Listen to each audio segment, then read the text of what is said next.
We're going to go into reason number one.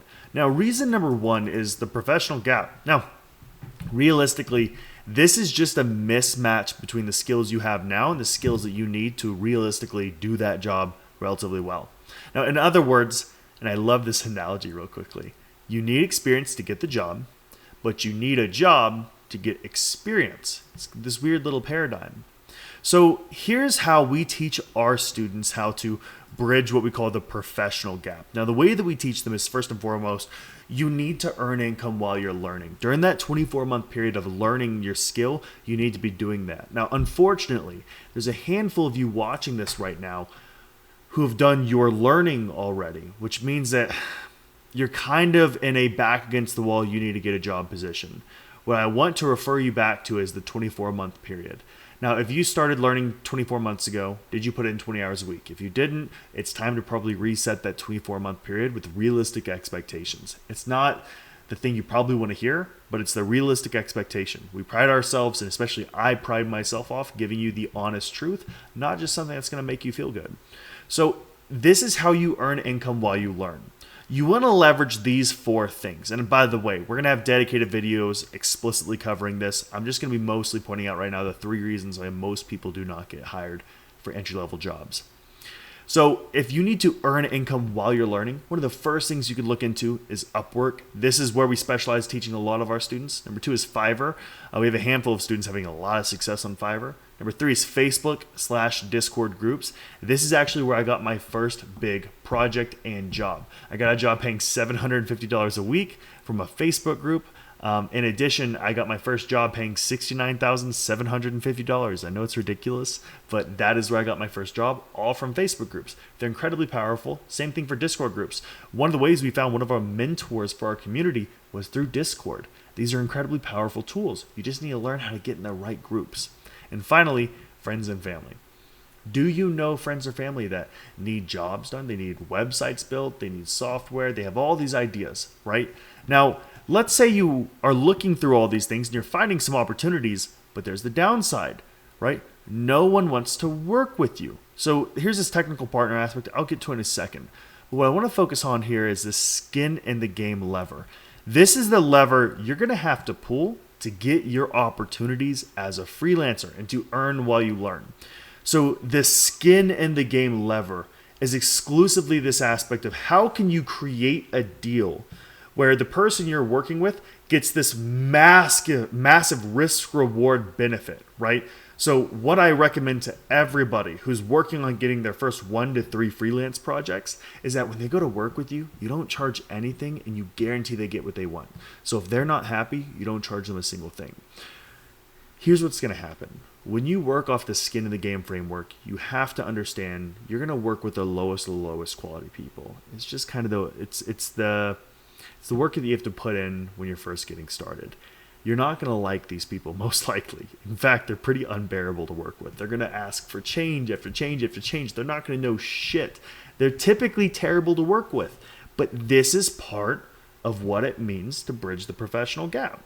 See, the thing is, a lot of people are applying to entry-level jobs, and the reason why no one wants to work with them is because they never put in those grind hours working for terrible clients. This is your chance to do that. Now, what I recommend to everybody is reach out, and we'll talk about this in reason number 2, but most importantly, just to really hit this home. You want to find people that you can work with and say, hey, listen, this is what I want to recommend.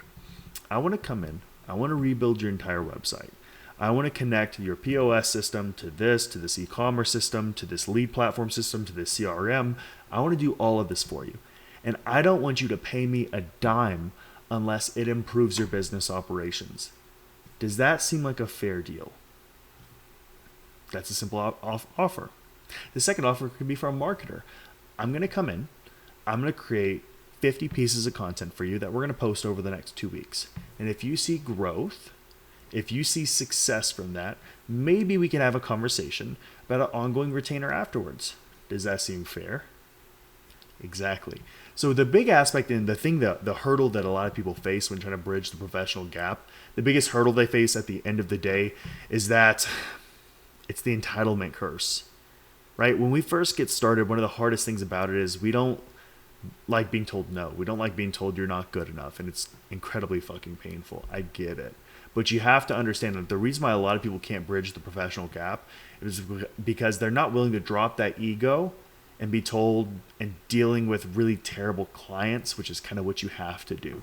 So if you are capable when first starting off doing these things, you're going to have a lot of success. Now, a little bit of a cheat code for all the software engineers out here. You want to sell yourself as a technical partner for all of your projects. And essentially all that means is you want to be the guy that takes all the technical problems off their plate.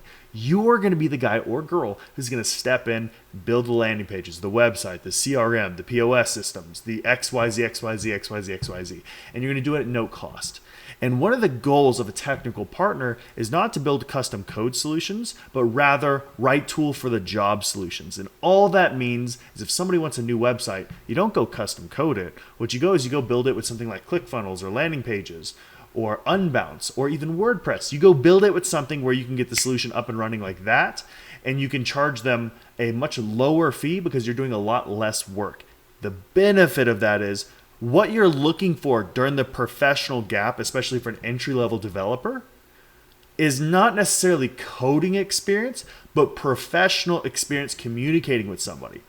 And what we're going to learn in reason 3 is that the higher your communication skills are, the lower your development skills are. We have a lot of students within DevSlopes, for example, have exceptionally high coding skills. In fact, one of the best coding students we've ever produced is struggling to get a job. And the reason why is because communication and soft skills aren't near as high. Meaning when we put him in a team environment, he's going to struggle a lot more. And you're understanding everything that you do is built upon being a team member, not just about what you can individually produce. Something to really keep in mind. That's what the professional gap is about.